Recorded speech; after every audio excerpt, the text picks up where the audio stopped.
CPI Karunagappally Ochira മണ്ഡലം committee യോഗങ്ങളിൽ നേതൃത്വത്തിനെതിരെ വിമർശനം. ഇടതുമുന്നണിക്ക് ഭരണം നഷ്ടമാക്കിയത് പിണറായി വിജയനും MV ഗോവിന്ദനും ബിനോയ് വിശ്വവും എന്ന അംഗങ്ങൾ. ധാർഷ്ട്യവും കണ്ണൂർ ശൈലിയും പരാജയത്തിലേക്ക് നയിച്ചു.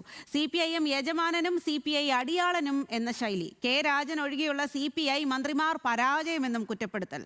ഷമീറാണ് വിവരങ്ങളുമായി ചേർന്നത്. ഷമീർ, എന്തായാലും അതിരൂക്ഷമായിട്ടുള്ള വിമർശനമാണല്ലോ ഉയരുന്നത്, പ്രത്യേകിച്ചും മുതിർന്ന നേതാക്കൾക്ക് എതിരെ തന്നെയാണ്. അപ്പോൾ എന്തെല്ലാം കാര്യങ്ങളാണ് ഈ അംഗങ്ങൾ പറയുന്നത്?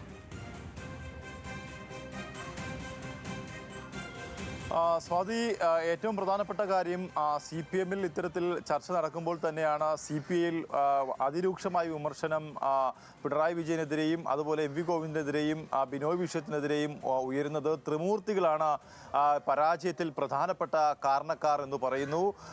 ഈ കണ്ണൂർ ശൈലിയും ധാർഷ്ട്യവുമാണ് പ്രധാനമായും പരാജയത്തിലേക്ക് വഴിവെച്ചത്. പല നേതാക്കന്മാരും ജനങ്ങളെ കേൾക്കാൻ തയ്യാറായില്ല.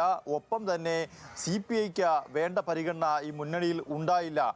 CPM ആണ് യജമാനനും അതുപോലെ തന്നെ CPI അടിയാളൻ എന്ന നിലയിലാണ് പ്രവർത്തിച്ചത്. അതുപോലെ തന്നെ മന്ത്രിസഭയിൽ CPIയുടെ മന്ത്രിമാരിൽ ഏറ്റവും നല്ല പ്രകടനം കാഴ്ചവെച്ചത് കെ രാജനാണെന്ന് പറയുമ്പോൾ തന്നെ മറ്റു മന്ത്രിമാർ പൂർണ്ണമായും പരാജയപ്പെട്ടു എന്നാണ് പറയുന്നത്. മന്ത്രി ജെ ചിഞ്ചുറാണി അടക്കമുള്ളവർ പരാജയപ്പെട്ടു. ഭക്ഷ്യ സിവിൽ സപ്ലൈസ് വകുപ്പിൽ നിന്ന് വേണ്ടത്ര ധനവകുപ്പിൽ നിന്ന് വേണ്ടത്ര പണം വാങ്ങിയെടുക്കാൻ ഭക്ഷ്യ സിവിൽ സപ്ലൈസ് വകുപ്പിന് കഴിഞ്ഞില്ല. ഒപ്പം തന്നെ VS അച്യുതാനന്ദന്റെ മകൻ അരുൺകുമാറിനെ മത്സരിപ്പിക്കാത്തത് വലിയ തിരിച്ചടിയായി. VS-നെ മറന്നുകൊണ്ടാണ് ഈ തെരഞ്ഞെടുപ്പിനെ ഇടതുമുന്നണി നേരിട്ടത്. അതുകൊണ്ട് VS-ന്റെ കുടുംബത്തിൽ നിന്നും ഒരാളെയെങ്കിലും മത്സരിപ്പിച്ചിരുന്നുവെങ്കിൽ അത് VS-ന്റെ കുടുംബത്തിനെ പരിഗണിച്ചു എന്ന തരത്തിലേക്ക് ജനങ്ങൾ അത്തരത്തിൽ ചിന്തിച്ചേനെ. ഒപ്പം തന്നെ യുവനിരയെ വളർത്തിയെടുക്കാൻ CPI-ക്ക് കഴിഞ്ഞില്ല. വെളിയം ഭാർഗവനെ പോലുള്ള നേതാക്കൾ ഇല്ലാത്തതിൻ്റെ കുറവ് ഇപ്പോൾ പാർട്ടി അനുഭവിക്കുന്നു. പാർട്ടിക്ക് ഇപ്പോൾ ഒരു രണ്ടാം നിരയില്ല.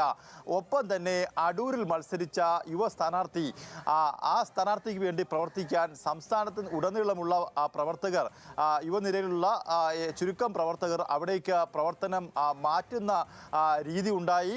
അങ്ങനെ സർവത്രമായ പരാജയം നേരിട്ടതിൽ ഏറ്റവും പ്രധാനപ്പെട്ട കാരണക്കാർ മുഖ്യമന്ത്രി പിണറായി വിജയനും ഒപ്പം MV ഗോവിന്ദനും ബിനോയ് വിശ്വവുമാണ്.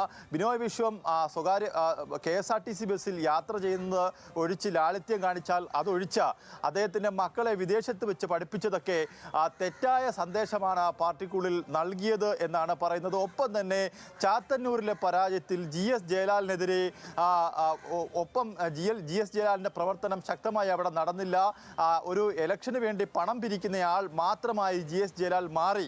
അവിടെ ഒരു സംസ്ഥാന സെക്രട്ടേറിയറ്റ് അംഗം മത്സരിച്ചിട്ട് കാര്യമായി പ്രവർത്തിക്കാൻ GS ജയലാലിന് കഴിഞ്ഞില്ല തുടങ്ങിയ ചോദ്യശരങ്ങൾ കമ്മിറ്റിയിൽ ഉയർന്നു വന്നു. എന്തായാലും വിവിധ കമ്മിറ്റികൾ നടന്നു വരികയാണ്. കരുനാഗപ്പള്ളിയിലെ പരാജയം ഉൾപ്പെടെ ചർച്ചയായി. കരുനാഗപ്പള്ളിയിൽ പരാജയപ്പെട്ടത് CPM-ലെ വിഭാഗീയത മൂലമാണ്. കരുനാഗപ്പള്ളിയിൽ കനത്ത പരാജയം പാർട്ടിക്ക് നേരിടേണ്ടി വന്നത്. ഇതൊന്നും പരിഹരിക്കാതെയാണ് ഒരു തെരഞ്ഞെടുപ്പിനെ പാർട്ടിയും മുന്നണിയും നേരിട്ടതെന്ന ഉൾപ്പെടെയുള്ള വിമർശനങ്ങൾ അംഗങ്ങൾ ഉന്നയിച്ചു. സ്വാതി. ശരി ഷമീർ.